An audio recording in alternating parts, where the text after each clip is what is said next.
Hi guys! So for today's vlog, dito kami sa kay Kuya Teppanyaki magsi-celebrate ng Mother's Day. So ayan, nagpa-reserve na kami ng 7 o'clock p.m. So ayan, inaantay lang namin yung chef. And ayan si G-Style, ako, and of course si Kuya Jiro. So ayan, darating na rin yung chef maya-maya. Ayan, medyo maaga lang kami ng konti. At nagpe-prepare na sila para magluto sa harapan namin. So, ayan, pinapipili na kami kung ano yung gusto naming orderin. So, ayan yung menu nila. Pero ito yung nagpag-desisyonan namin kunin. So, ayan, set meal na siya. So, tigi-isa kami. At saka yung, ito na yung drink. So, plum wine. And dumating na rin yung salad. So, ayan, tigi-isa kami ng salad. Ayan. And then, ayan, nag-start ng magluto yung chef.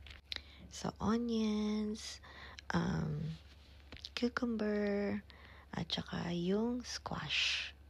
Oh, ayan. Oops, nahulog niya. Pero okay lang. So, ayan. Ayan yung mga, I think yun yung scallops na niluluto niya sa harapan namin. Siya din yung nagluto sa amin last time. Kaya tuwan-tuwa din kami kasi siya rin ulit. So, ayan. So, hindi ko alam kung scallops to o shrimp. So, ayan na yung aming sushi. And then, hindi ko sure kung ano to, pero masarap siya guys. O baka yun yung niluluto niya kanina. So, ayan.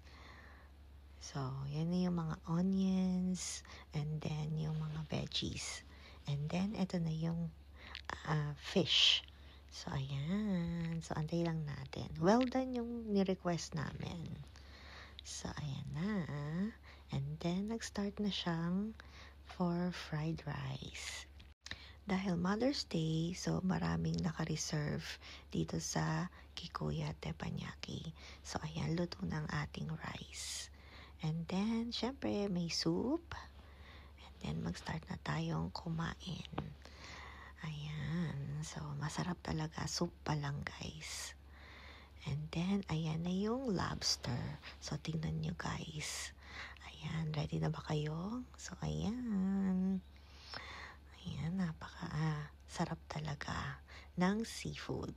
So, ayan, yung lobster.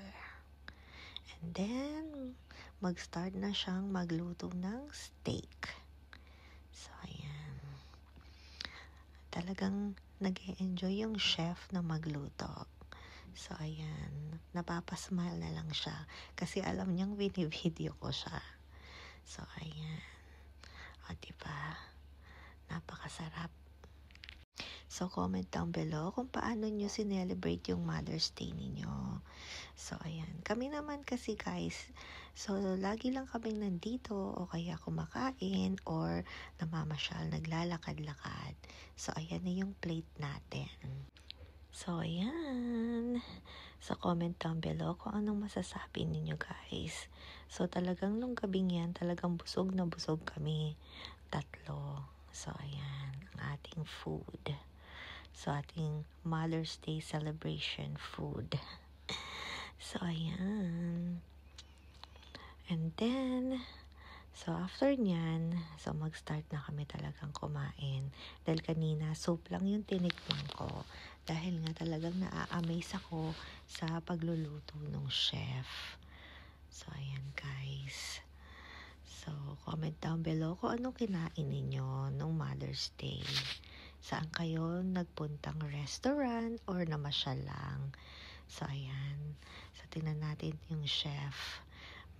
Ayan. So, ready na ba kayo, guys? Ayan. Nalalagay na ng cooking oil. So, ayan. O, diba? Talagang na-amaze ka dito sa kanyang pa-exhibition. So, ayan. So, pagkatapos namin kumain guys, so magbabayad kami. And then maglalakad-lakad para naman bumaba yung mga kinain namin. So, ayan. Tingnan nyo naman, 'di ba? Ang galing.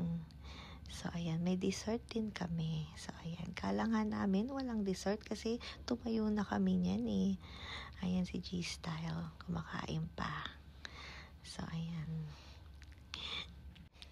Ayan. So, parang kami na lang natira dito, guys. Dahil nga sa dami ng in-order namin. So, ayan si Kuya Jiro. And then, magbabayad na kami. And then, maglalakad-lakad. Ayan. Si G-Style at saka si Kuya Jiro. Alright, guys.